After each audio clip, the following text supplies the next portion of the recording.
Welcome to the Human Capital Innovations Podcast.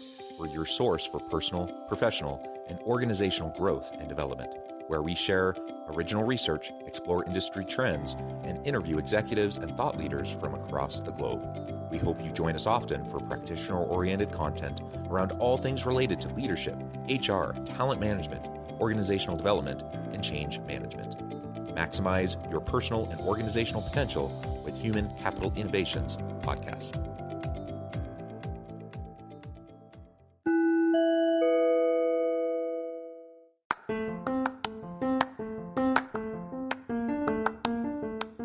If you enjoy the Human Capital Innovations Podcast, enjoy ad-free listening by going to the Patreon page, and please consider contributing even at the producer or sponsorship level. And please leave a review. Thank you for your support.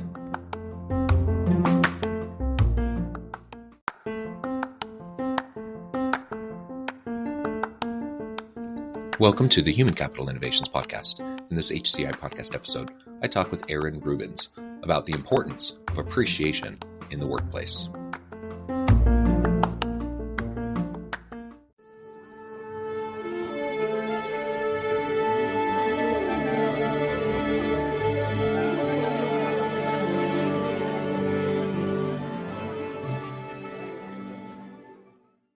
Aaron Rubens, welcome to the Human Capital Innovations Podcast. John, thanks so much for having me. Yeah, it's a pleasure to be with you. You're joining us from the Chicago area. I'm south of Salt Lake City in Utah. And today we're going to be talking about the importance of appreciation in the workplace. As we get started, I wanted to share Aaron's bio with everybody. Aaron Rubens is the co-founder and CEO of Kudoboard, a platform primarily used for workplace appreciation on special occasions, company events, and everything in between. Tulane graduate with an MBA from Harvard Business School, he brings a rich background in education and technology. And I could go on, but I'm going to pause there and give you a chance now to share anything else about your background, your personal context, as well as Kudoboard, and then we'll dive on into the conversation. Absolutely. Well, John, first of all, thanks so much for having me. Excited to be here. In terms of my background, been working on Kudoboard now for the past 5+ years, and really excited to speak with you and your audience about how it can be used in the workplace to make people feel more engaged and connected with their colleagues. Yeah, and that engagement and connection is really so vital. And so you're doing an important work, and whether we're utilizing a platform like Kudoboard or taking other, approaches and utilizing different mechanisms, regardless, we need to make sure that we're building in appreciation to build camaraderie, to build community, and to make sure people feel appreciated, needed, wanted, welcomed in the workplace. It's one of the key ways to make an inclusive workplace and to just get the most out of your people. So, people are more productive and excited and passionate about the work that they do. Absolutely. And, there's been a bunch of studies that show it is oftentimes the biggest reason people leave is not feeling sort of recognized or appreciated.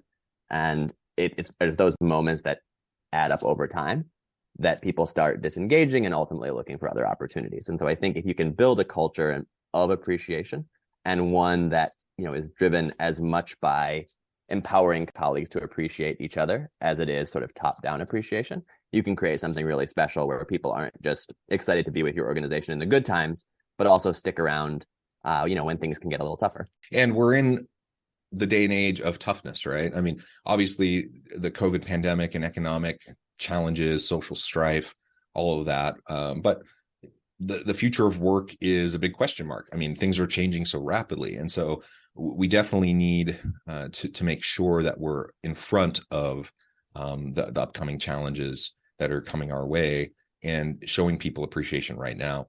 So why don't we start with talking about overall the importance of appreciation? What do you see as the most important vital aspects of why appreciation is so important in the workplace? How does it boost retention? What are organizations missing out on if they're not making that a priority? Yeah, absolutely.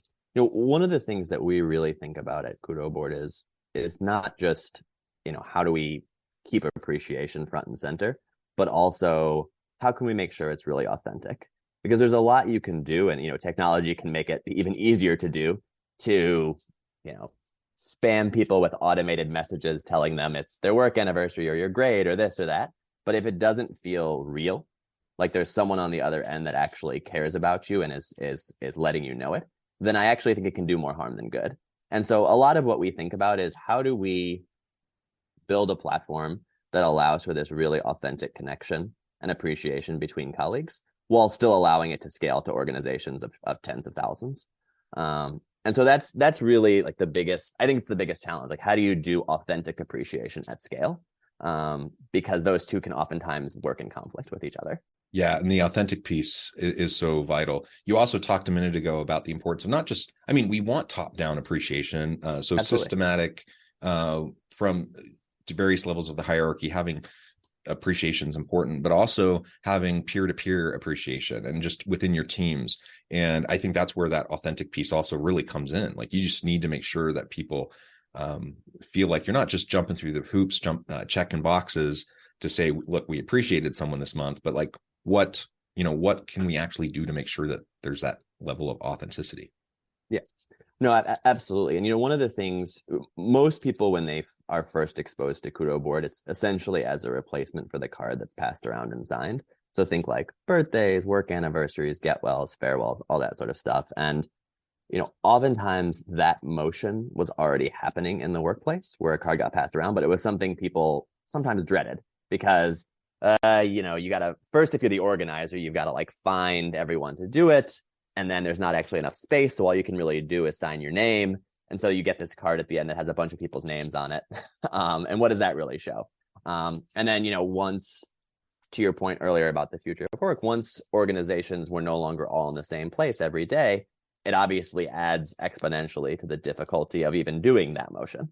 And so the sort of first challenge that we tackled was trying to think through, like, how do we take this process that people already know and allow it to work in an organization where you're not all in the same place, and also ensure that we make it better than it was before. So like giving people actually space to write something meaningful or add a video or add a picture, allowing people to print it as a book for like things like a farewell or retirement, when it's like, hey, I just worked at this place for 25 years. Like, I want something physical to go with me.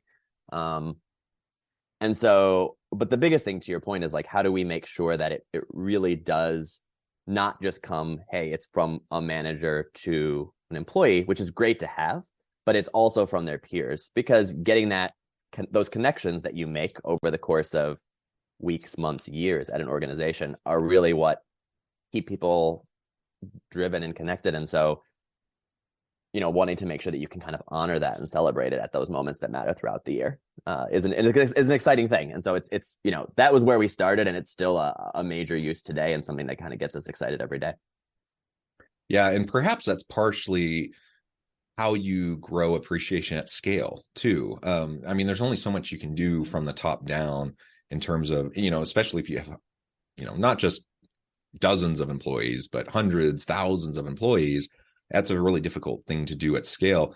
But if you can build in mechanisms for peer-to-peer appreciation in authentic ways, now you can have touch points with pretty much everyone, in a reasonably short amount of time, it seems.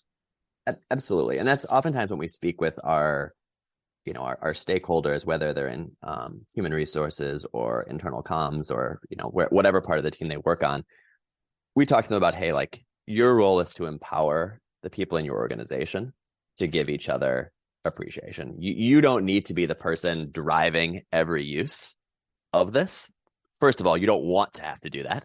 You've got, tens of thousands of people that would be your full-time job and then some. But it's about, giving you the tools to empower people so that it is scalable, and then making sure that you can kind of like monitor it, have the metrics, have the filters, have all the things you need to feel comfortable and safe when it isn't necessarily something that you're controlling every aspect of. And that's always like the trade-off, is how do you empower people while still feeling like you have sufficient visibility, safety, et cetera, in place so that you feel comfortable kind of giving up the reins when you're putting a system in place. Yeah. So appreciation, of course, is going to be an important part of building that kind of dynamic, healthy, innovative culture within an organization. Maybe talk to us a little bit more about what you see Kudoboard and other appreciation types of systems. How do you see those making the biggest impact on company culture over time? Yeah. I mean, one of the things that I find really interesting is that, oftentimes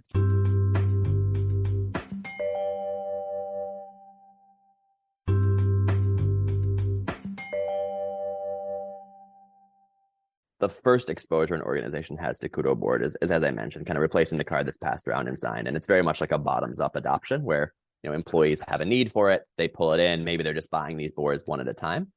But oftentimes where we see kind of an organization-wide opportunity and adoption is when an organization has like an event that they want to do. Maybe it's Pride Month and they want to pull their entire organization together to say like, hey, what does this mean to you? Or how do you celebrate? Or maybe it's Veterans Day, or, these moments that kind of matter in organizations happen throughout the year, and they're looking for ways to pull people together. And so I think that's one thing that we're thinking about a lot on the appreciation front is, how do all these organizations have these moments that matter, and they celebrated them a certain way when they were all in the office 5 days a week. And so when that's no longer the case, when now they're in a hybrid model and people are coming and going, how do we still allow them to come together as an entire organization to celebrate these moments? And when we do that, what we typically see is, once they celebrate a large organization-wide event, then a ton of teams will break off and say, oh, we can do that for our own team, or we can do that for our own group. And so it really is that opportunity to kind of model what you want the culture, what you want appreciation to look like organization-wide.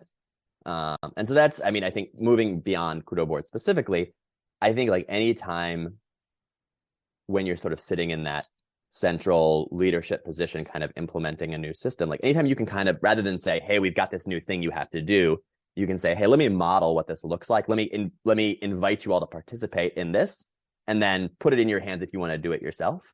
I just think it's so much more powerful because then it's not like one more task people have to do, but rather sort of like, oh, I'm being invited to participate in this real thing that's happening.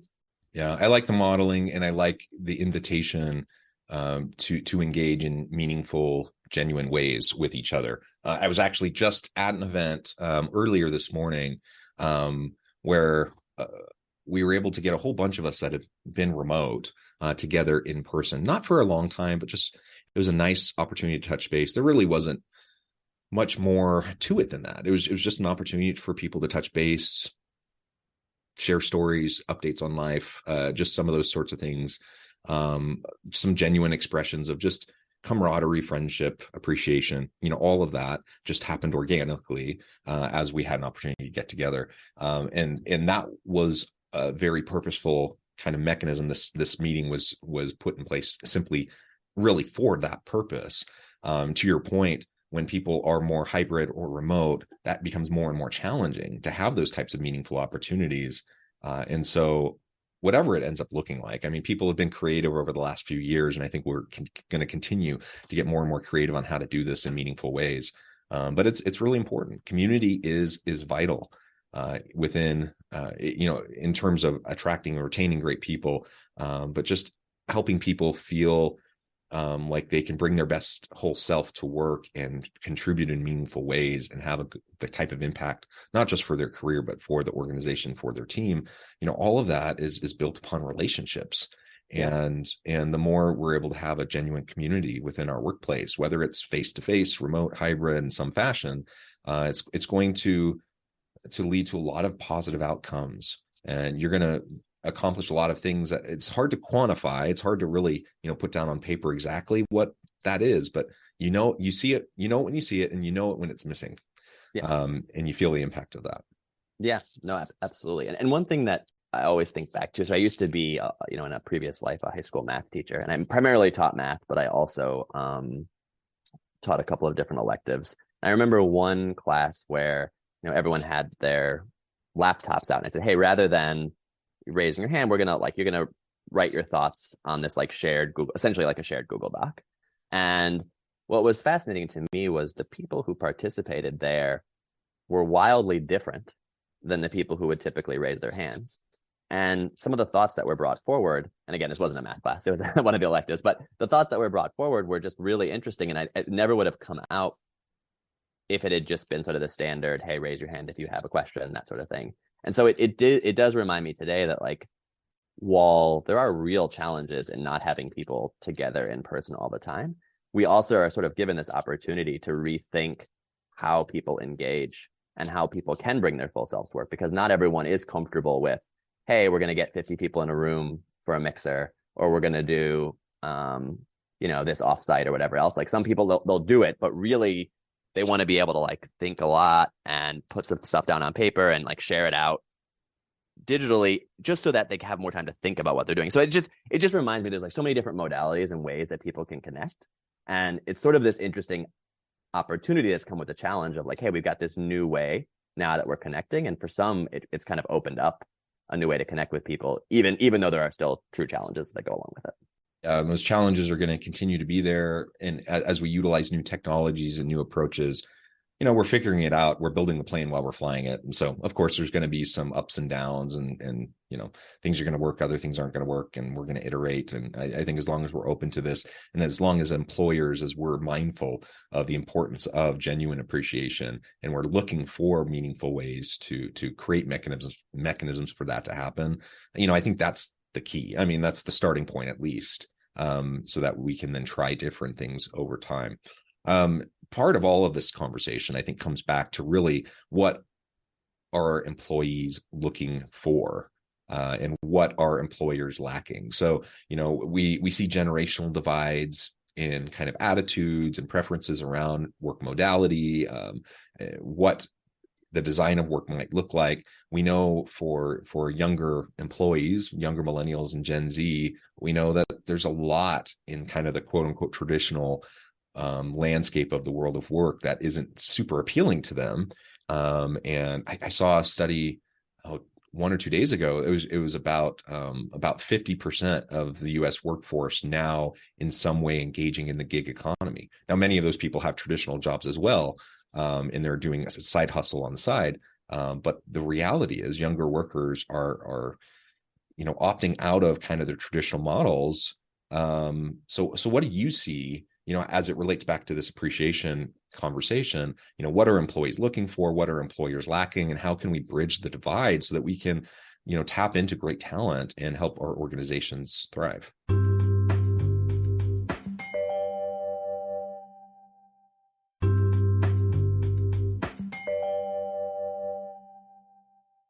Unfortunately, or maybe fortunately, I don't think there's sort of a one size fits all answer for what people are looking for. And so in some ways, I think the best that you can do is try to set up systems that are sufficiently flexible so that if one team really likes to do recognition with, live shout outs at their all hands each week, they can. And if another one wants to create something where it's entirely digital, they can. And there's all of these different ways that people can be brought together. I think what you can do is kind of give people something flexible enough that they can make it work. Oftentimes they already have, it's rare that we work with organizations that don't already have some kind of process in place. And so they have some like mental model of what this can look like. And they kind of work from there. It's like, hey, can we make this better now by, improving this or making this more efficient or including these kind of people that couldn't be included before.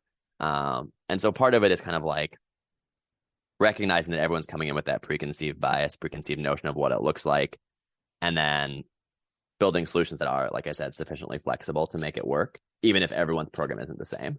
Because, there is this element of like each company's culture is a little bit different and a little unique, and what works for one may not work for another. And kind of just like being humble enough to recognize that like it's not going to always be the same. And so how can we work with you to give you something that works for you, even if it's a little bit different than what works for the next person? Yeah, maybe that's a cop out. I wish I had a silver bullet. No. I think it's an honest answer. I think the reality is there is no one size fits all. And perhaps it comes really to my next and final question for this conversation today, at least, is how can leaders proactively take the next step? And I think we want leaders who are plugged in, who know their people, who are supportive, who empower their people.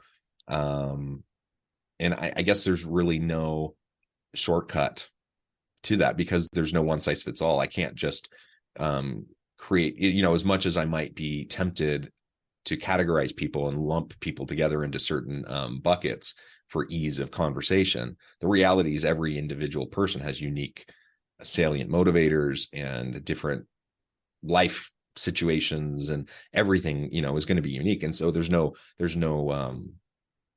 nothing to replace just genuine knowing and understanding of your people, so that you can provide the type of supportive leadership that is going to be necessary.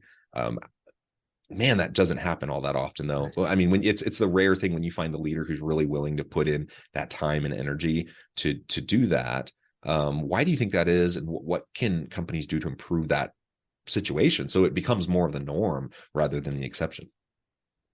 Yeah, good question.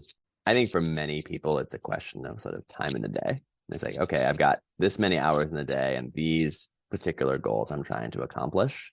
And the more you can connect the things they're doing with the goals that they want to achieve, the more likely it is that it's going to happen today rather than some distant, maybe not so real time in the future. And so, I think it actually goes back to make like not just understanding kind of how people want to be recognized, or that recognition, appreciation, building that connection is important, but also understanding in your organization the outcomes if you do and don't. And so I actually think, this is sort of a somewhat glib answer, but I do think you learn so much through exit interviews with people of like, why did you leave? And I think when you were talking about an organization at scale and looking at like, well, what were the reasons people left? It's oftentimes pretty illuminating to see, especially if you have people that are skilled at doing those exit interviews, and so you get some real answers, to really see like, okay, this is the cost of our people not feeling connected. And once you look at it sort of very hard and fast, this is how many people we're losing, good people we're losing, because we haven't created a culture where people feel appreciated, people feel connected. Then it goes from priority sometime in the distant future to, hey, this needs to happen yesterday. So for better or worse, I think it comes down to the data and being willing to sort of invest the time internally to measure the impact. And once you do, I think the importance becomes clear pretty quickly. I completely agree. And even better than doing exit interviews is let's do stay interviews, and let's have those ongoing conversations. Yeah, so that absolutely. we're not losing out on our people before we have a chance, to actually make some changes or adjustments that would help them to want to stay. Yeah. And they're more invested in giving you answers that you can change at that point. So I think you're absolutely right. Yeah. And, I know right now we're in the throes of like tech layoffs, and all the big companies are laying off a huge percentage of their employees. Tens of thousands of people have lost their jobs, and I understand all of that is challenging and hard, and especially for people who are experiencing it directly. But the reality is, in the larger labor market, it's still a really tight market, and it's really still very hard to get good talent. It's hyper competitive, and the unemployment rate is low, especially in STEM fields, healthcare. Like there's certain industries and areas where it's just has been hard and continues to be really hard to get good people. And so, you do not want to let good people go, especially if it's a fairly simple thing that you could be doing differently for them to feel more connected and valued in your organization. And so, let's do stay interviews. Let's have regular conversations. Exit interviews are good too. But as long as we know our people as leaders, we're going to be in a better position to maybe make a difference. Not always. And sometimes people are still going to choose to leave. And, I ultimately want people to do what's best for them and their careers and for their families and everything like that. But if I'm knowing my people, genuinely showing appreciation on a regular basis and creating an opportunity where they can thrive, most people are going to want to stay there. They're going to want to continue with that organization and help that organization be successful. Yeah, no, absolutely. And, one of the things I always think about is like how I think people, for better or worse, judge others pretty quickly. And I think they also judge their job and their sort of growth opportunities connection with that job pretty quickly as well. I think, if you haven't sort of proven to the person that they belong there, they are really welcomed within the first few months, it's tough to turn it around. It doesn't mean it's not possible, but it's tough to turn it around. And so it's one of those things that I just think it's such an investment that the sooner you can make it with someone, the sooner they're sort of on the team, the sooner they're really feeling like a part of the organization. And it makes a big difference versus trying to kind of fix it later. It's just so much more costly, in the same way that like if you let something, in a house fall apart, it's like so far more expensive to fix down the road than to like fix the root of the problem up front. Yeah, absolutely. Well, Aaron, this has just been a really fun conversation. We've only scratched the surface. I think there's so much more we could talk about. We're going to have to leave it there for today. But before we wrap things up, I wanted to give you a chance to share with the audience how they can connect with you and find out more about your work, your team, and then give us a final word on the topic for today. Yeah, absolutely. So, if you go to kudoboard.com, kudoboard.com, that's where you can find out more about what our business offers. And, we do have, options for, like, as John mentioned in the beginning, special occasions or company events or shout outs. I'm also on LinkedIn, and always welcome new connections and new opportunities to meet with folks. So don't hesitate to reach out. My name's Aaron Rubens, and we'll look forward to hearing from you. Wonderful. Thank you again, Aaron. It's been a real pleasure. I encourage the audience to reach out, get connected, find out more about what Aaron and his team can do for you. And as always, I hope everyone can stay healthy and safe, that you can find meaning and purpose at work each and every day. And I hope you all have a great week. Do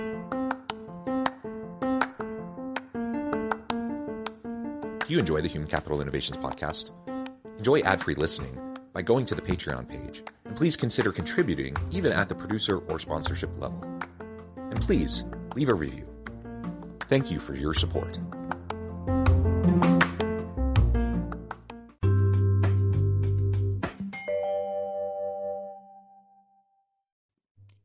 Thanks again for joining us for this episode of the Human Capital Innovations Podcast. I hope you stay healthy and safe and that you have a great week.